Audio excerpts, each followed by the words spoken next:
The Greatest of All Time by Venkat Prabhu is a wannabe film that tries too hard to be this Mission Impossible kind of film. The problem is that the script has certain bullet points for the story to move from one point to another, but the writing is struggling to move things smoothly.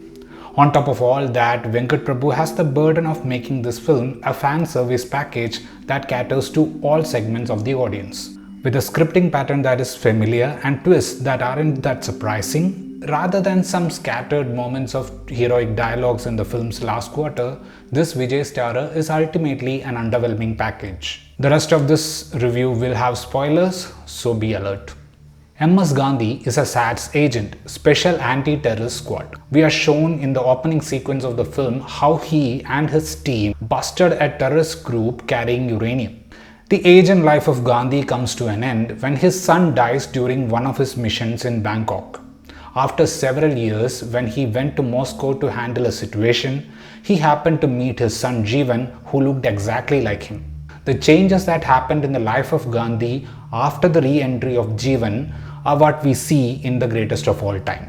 Almost from the word go, GOAT is very frail. The Doom 2 meets Mission Impossible train mission of the gang has tacky visual effects, and seeing Vijay was as difficult as watching AI-generated Nidumudi Venu in Indian 2. After that, when the movie decides to slip into a lighter space with dance numbers and WhatsApp humor, none of them gel with the core story.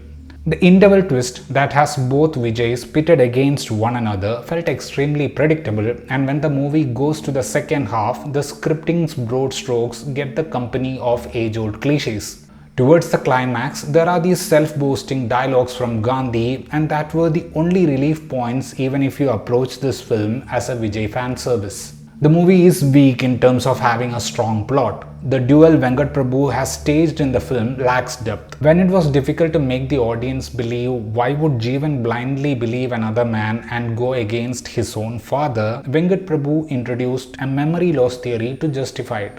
It's like you expect something solid from the man who created Maanadu, but Venkat Prabhu will remind you that his filmography has tacky films too. The movie is CGI heavy, and I must say that the flick has too much of tacky green screen. In most of the double roll sequences, we can clearly see which version of Vijay was pasted on the original footage because of the lighting inconsistencies. The de-aging done to Vijay was a major talking point once the promos were out, as the Amal Davis look of the younger Vijay received a lot of flack.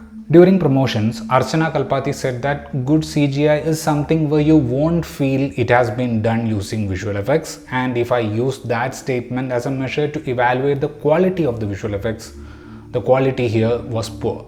The execution of the whole bike sequence in the final moments of the film was extremely terrible for a 380 crore budget film. Vijay is someone who looks pretty young in a clean-shaven look. When I saw the film, I thought rather than de-aging the existing version to create a younger version, they should have aged the current version to something like the screen age of Rajinikanth in Jailer to create that contrast. The editing was a mess, as far too many cuts in many sequences make it too chaotic. The songs were underwhelming, and to make it worse, the placement of the Spark song was horrendously bad. A close friend of the father of the couple was found dead, but the couple had different priorities. The younger version of Gandhi was in the zone of Vijay, and he performed that portion in a convincing way. As the older version of Gandhi, when he tries to slow down his dialogue rendering speed, it feels very odd. Similarly, when Jeevan becomes eccentric, the performance is not able to present a mad energy. Prashant, Prabhudeva and Ajmal Amir as the batchmates are lost in the crowd with nothing much there for them to add. Similar was the case with female leads Sneha and Meenakshi Chowdhury. While Sneha at least had some lines and a character that had some say in the life of the hero, Meenakshi was totally forgettable in that kiss, dance and die character. Jairam plays the role of the head of the SAT's team, and Mohan is the antagonist with no aura. The Greatest of All Time is an overambitious film that depends too much on the fan power of Vijay to sell something generic and exhausting. One can definitely say that the movie has no dull moments, but there are no genuinely exciting moments too in this cat and mouse game that exploits the Chennai Super Kings sentiments to cover up its hollowness. Even for the die-hard fans of the actor, this will be like a watch, clap and forget kind of entertainer.